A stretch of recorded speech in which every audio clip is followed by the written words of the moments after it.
A Dream Not Loved. It was January 1st, 2026. I just woke up. It was a normal issued morning, drinking coffee and eating breakfast. Tonight was a big night for the school. It was just reopening after being shut down. See, there was a war, and it was an all-hands-on-deck situation. Every mobile hand had to work or fight in a war that wasn't theirs to fight for. In fact, you were imprisoned if you did just the opposite. Until one kid stood up, showed the world that knowledge is the biggest weapon anybody can have in the face of an enemy. The city was issued a state of release. All kids were to return to school and carry out their studies. Anyway, I went outside after grabbing coffee to have a smoke where I'd greet John, my next door neighbor. He had two kids, one girl named Mary and one boy named Ethan. He was a single dad. The wife died in a hit and run after a drug deal went sour. "Sup, John?" I asked. "Sup, man, how's the morning?" he asked. "Bright and shiny. What are the kids up to?" I asked. "Eating breakfast and planning for tonight. They can't wait for some normal living," he said. "Mary and Ethan are helping with a program to help other kids with the transition. 4 years in a nightmare is permanent damage in a kid, scars that just won't heal." "Yeah, it's been a tough road to walk on," I said. "You guys more than any. If I know anything, you got one strong family," I said. Now me and John were a part of an organization, a rebellion of sorts. There were tunnels underneath the city where most of us went when the bombs hit. We laid shelter for 2 months before rising from the ashes. When we did, we felt like prisoners in our own homes. Most of us were rounded up not knowing where we'd go. The military had stripped the kids from their parents. Most of the people that we knew and loved now aiming rifles in our face, ordering aid in a war we did not agree to fight. That's when I met John. 3 men were trying to take his kids away, so I did the only thing I could do. I picked up a brick and threw it, hitting one guy in the head, knocking him out cold.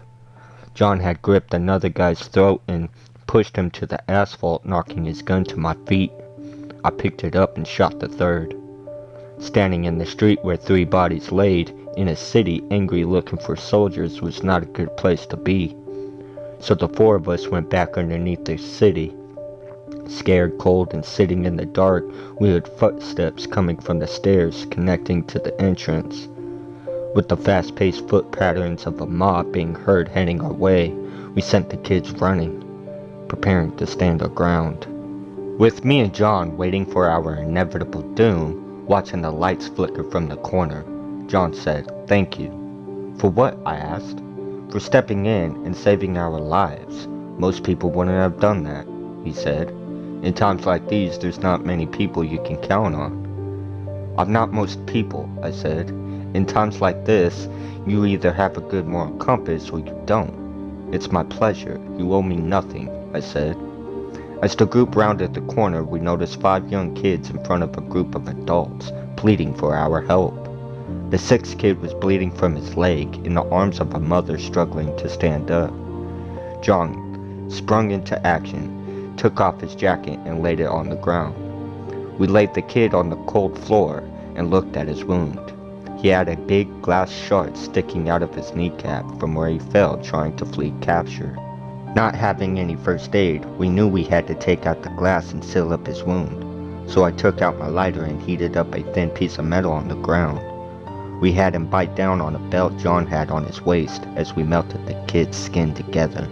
Screaming in pain, the kid passed out. But me and John had to go look for his kids. Since the group that was now with us had lights, it would make it easier to venture deeper into the tunnels.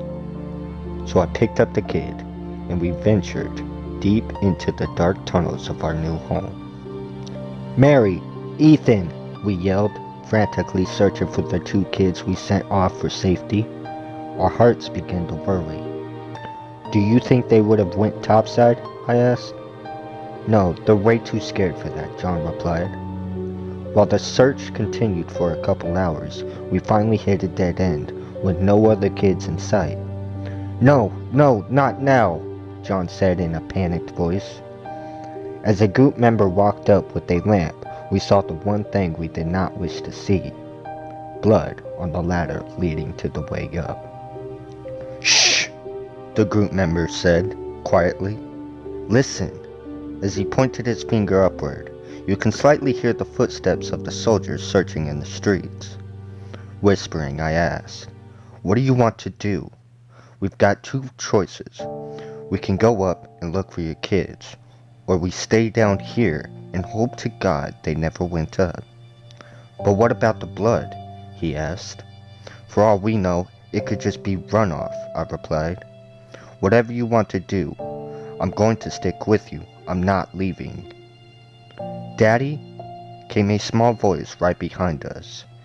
In a small crevice, two little heads sticking out looking for reassurance that the coast was clear. John rushed over, gripping his kids in his two arms. "I'm never going to let you go," John said. "Dad, we found something," Ethan said.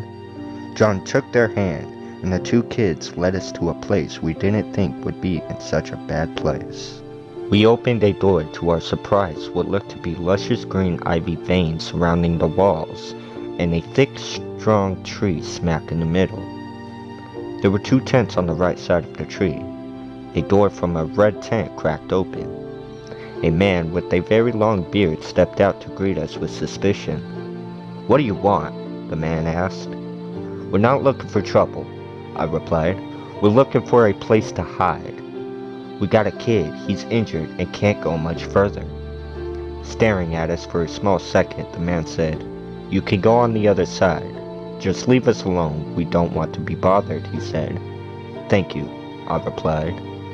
We found a small clearing where we could lay the boy down, where he could rest and tend to his wounds. From some ivy leaves and a couple branches with thick leaves, we made a bedding for the kid. When I felt a poke on the left side of my shoulder, there was a little girl holding a tube of antibiotic cream and a couple bandages. She held them out for me to take them, so I did. "Thank you," I said. Without saying anything, she ran back over to her family, where they were intently watching our every move.